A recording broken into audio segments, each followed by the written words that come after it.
mundo conhecido é vasto e diverso, repleto de civilizações curiosas e de povos bastante distintos dos Westerosi com os quais estamos mais acostumados ao ler as Crônicas de Gelo e Fogo ou a assistir a séries derivadas, e no espírito de conhecermos melhor alguns desses povos, o vídeo de hoje será dedicado inteiramente a nos levar para além dos campos e florestas, campinas e vales, montanhas e desertos, águas revoltas e lagos plácidos, até um dos locais menos compreendidos e ao mesmo tempo mais fascinantes do grande continente de Essos, o Deserto Vermelho, a Desolação Rubra, onde discutiremos o povo que clama ser, de forma bem pouco humilde, o mais grandioso em toda a existência, os Cartenos, últimos sobreviventes de uma outrora vibrante civilização, arrasada pelos séculos de guerra e calamidade, e que hoje representam o último respiro de seu brilhante passado.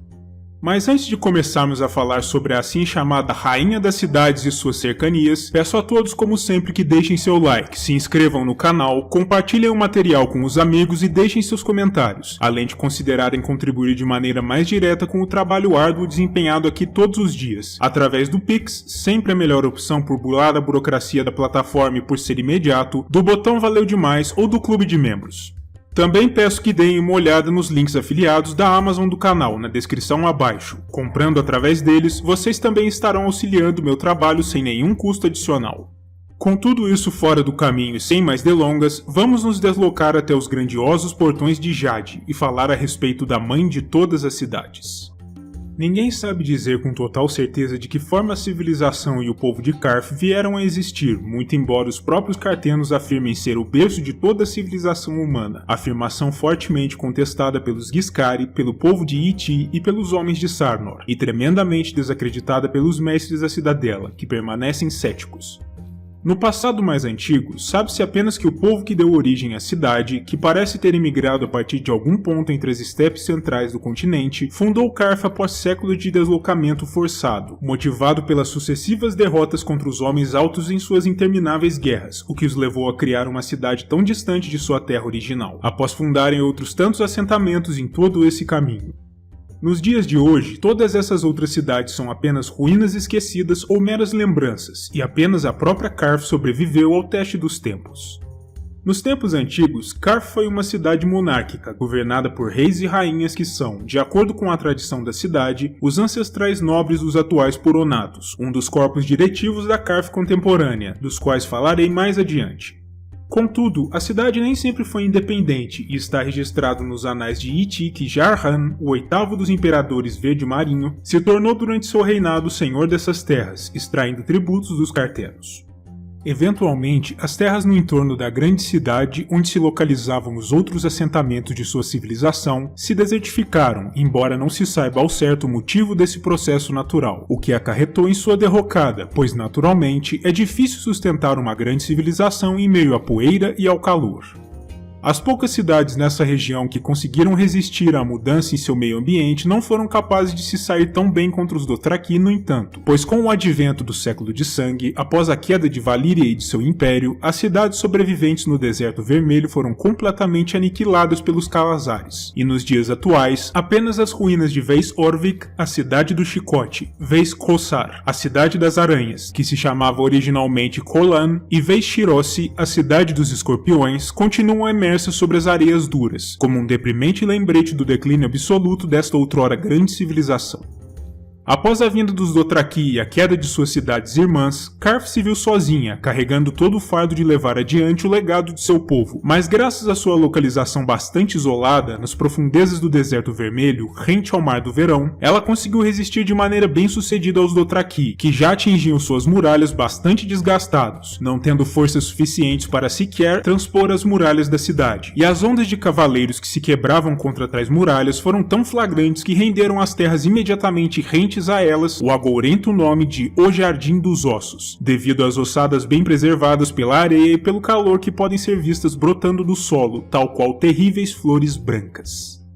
Sendo assim, as fronteiras terrestres da cidade estavam relativamente protegidas, e por isso, os Puronatos, que foram os sucessores naturais dos reis e rainhas do passado, se viraram para as águas, construindo uma poderosa frota de guerra que tomou o controle total dos Portões de Jade, o nome dado ao estreito entre a própria Carth e o norte da ilha de Grande Morak, que serve como entrada para o Mar de Jade, uma das porções mais ricas e opulentas do Grande Oriente, onde se encontra a famosa Volta do Mercador, da qual já falei em profundidade em todo um vídeo do canal, cujo link você poderá encontrar na descrição abaixo. Esse domínio daquela que era, em essência, a porta de entrada para uma das rotas comerciais mais importantes e lucrativas em todo o mundo civilizado tornou Carth rica para além da imaginação, através não apenas dos exóticos produtos que iam e vinham de seus portos, vindos de todos os cantos do mundo, mas também dos impostos e taxas alfandegárias e de trânsito cobrados pelos cartenos dos comerciantes e senhores que passavam pelos Portões de Jade, em seu caminho para o longínquo e exótico Oriente ou na rota para a Baía dos Escravos, a península arruinado de Valíria, as cidades livres de Essos, os reinos do Poente ou ainda mais além. Nesse sentido, alguns personagens famosos da história de Westeros chegaram a pôr seus pés nessa grande cidade, e aquele que possivelmente é o mais famoso dentre todos, ainda mais após a estreia de House of the Dragon, é Lord Corlys Velaryon, o Serpente Marinha, que aqui esteve durante a última de suas 9 famosas viagens ao norte e ao oriente. O grande Lord Westerosi aportou em Carth com um navio carregado de ouro, e usou tal ouro para adquirir outros 20. Seu plano com essa nova frota era o de empreender o Circuito do Mercador, onde adquiriria produtos exóticos e valiosíssimos como estranhos temperos, sedas raras e até mesmo elefantes vivos. E a razão pela qual adquiriu tantos navios é simples. Uma parte deles invariavelmente não retornaria ao Westeros, pois viagens assim tão longas por mar eram sempre perigosas, e naufrágios eram corriqueiros.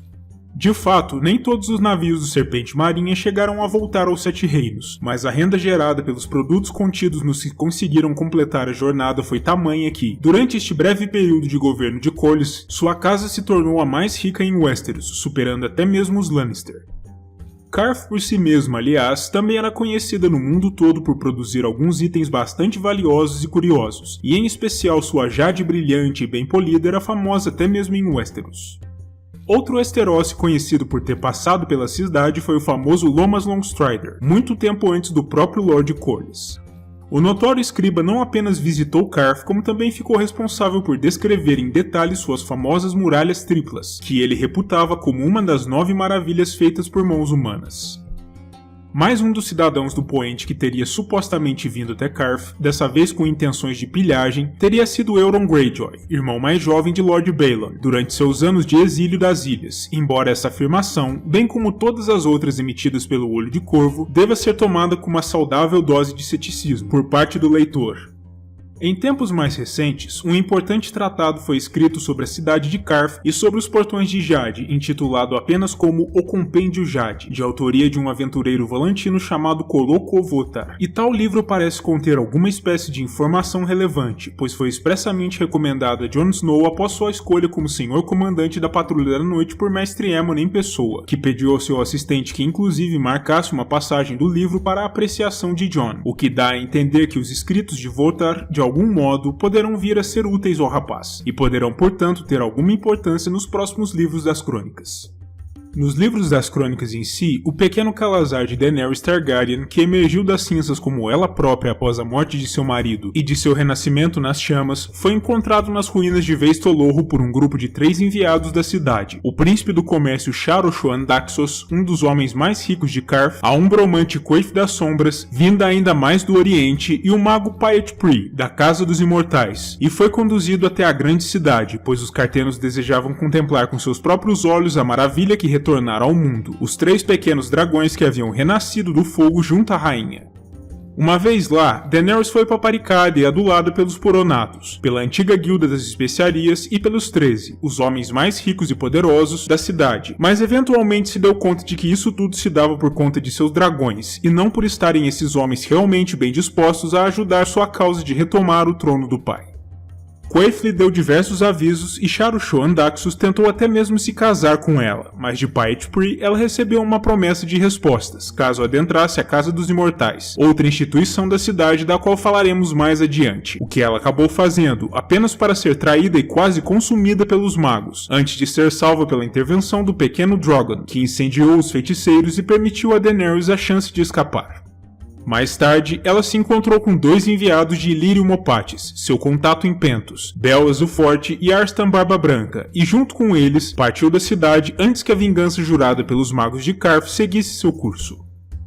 No que diz respeito aos aspectos geográficos de Qarth, a cidade se localiza, como dito anteriormente, em uma posição ao mesmo tempo estratégica e isolada, entre as areias profundas e escaldantes do Deserto Vermelho e as águas claras do Mar do Verão, rente aos portões de Jade, que são até os dias atuais dominados pelos seus navios de guerra, a sudeste dos domínios dos Homens-Ovelhas de Lhazar e a sudoeste das afamadas Montanhas dos Ossos, a maior barreira física do mundo conhecido, que divide Essos em 2 partes.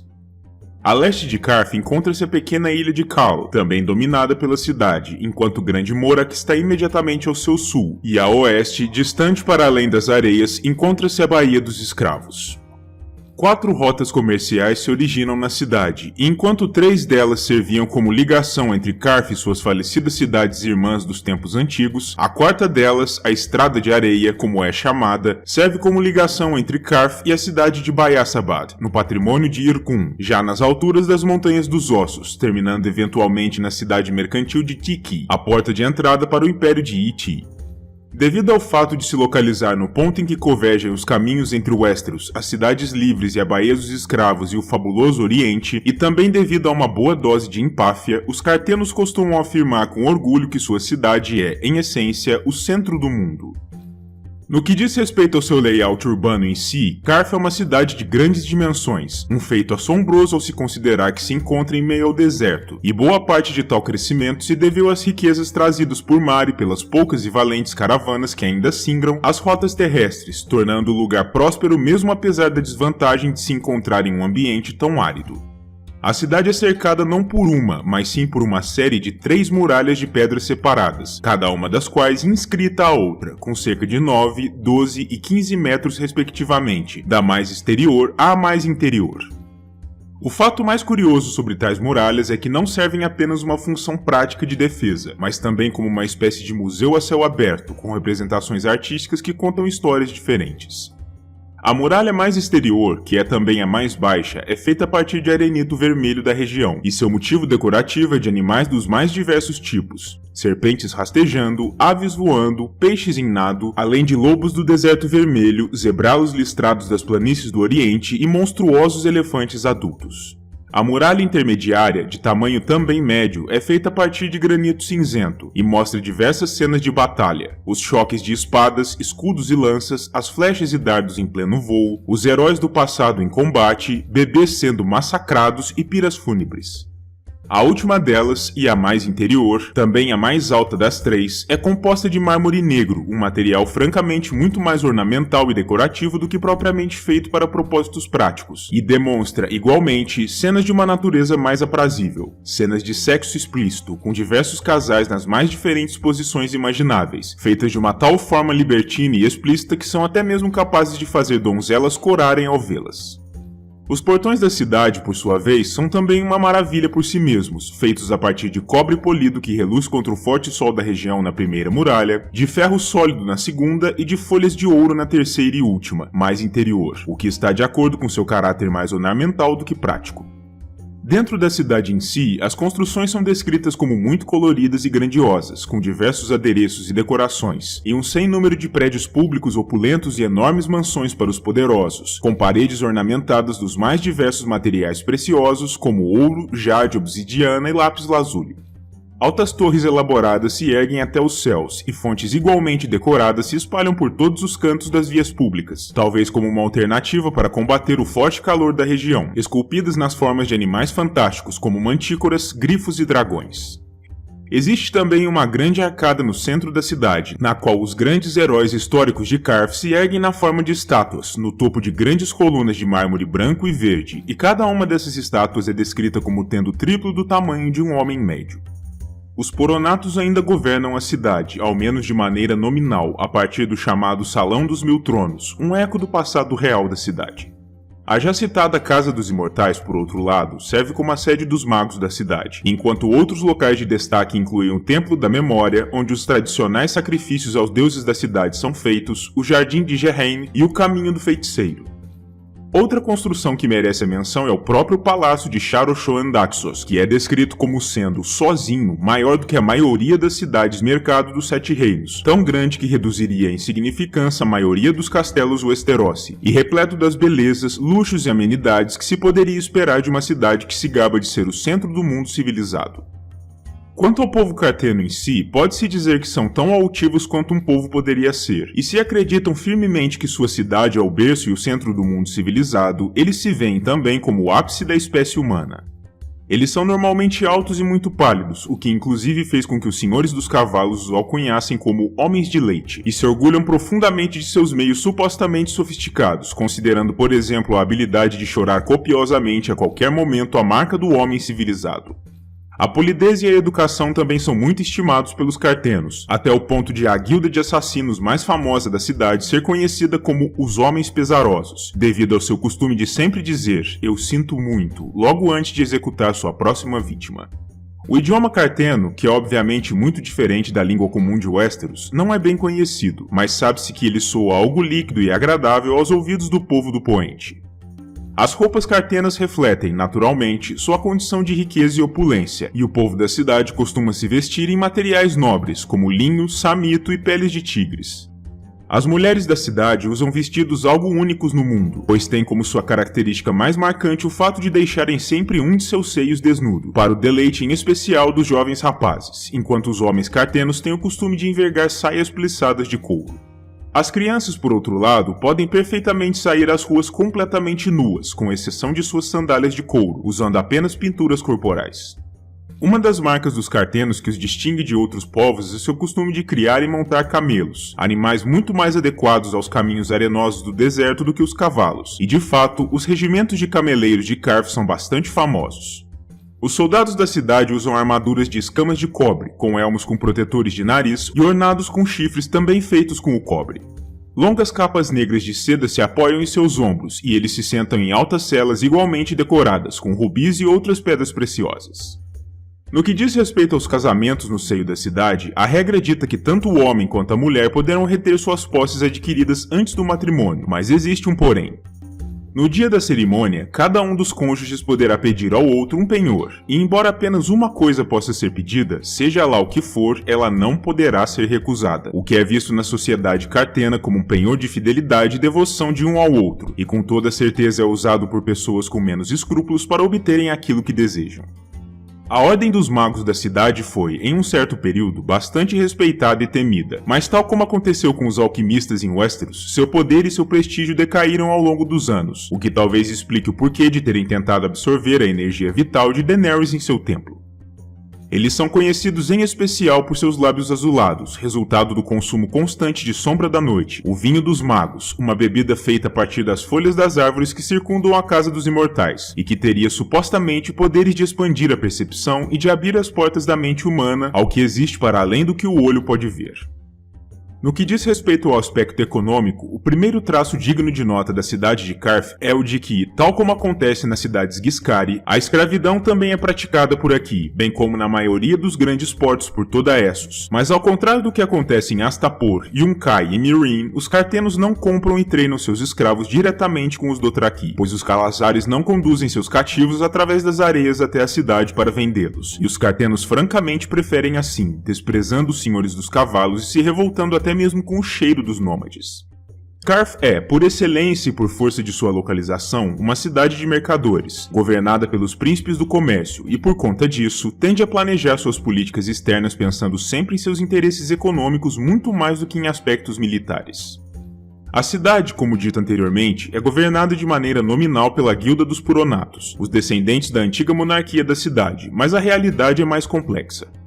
Na verdade, a cidade é comandada de forma algo competitiva e o poder é disputado entre as 4 grandes facções de senhores do comércio existentes aqui: os próprios Poronatos, a Irmandade Turmalina, a antiga Guilda das Especiarias e os 13.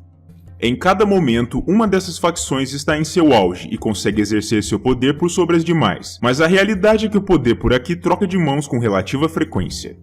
Além da já citada Jade, afamada em todo o mundo, outros gêneros comerciais oriundos de Carth incluem açafrão, vinho dos sonhos e licores finos fortemente temperados, para além de sedas, outras tantas especiarias ainda mais exóticas e elefantes. Tais produtos são transportados pelos navios de comércio pertencentes aos príncipes da cidade, que podem atingir tamanhos tão grandes quanto de palácios e viajam por portos tão distantes quanto Bravos ou Porto Real, por exemplo. Do mesmo modo, navegadores da cidade se aventuram até bem longe, procurando por ouro, pedras preciosas e presas de marfim ao longo das costas de Sothorius de forma intrépida, mas tal como acontece com outros povos, os cartenos também nunca foram capazes de determinar com exatidão onde fica a costa sul do continente misterioso.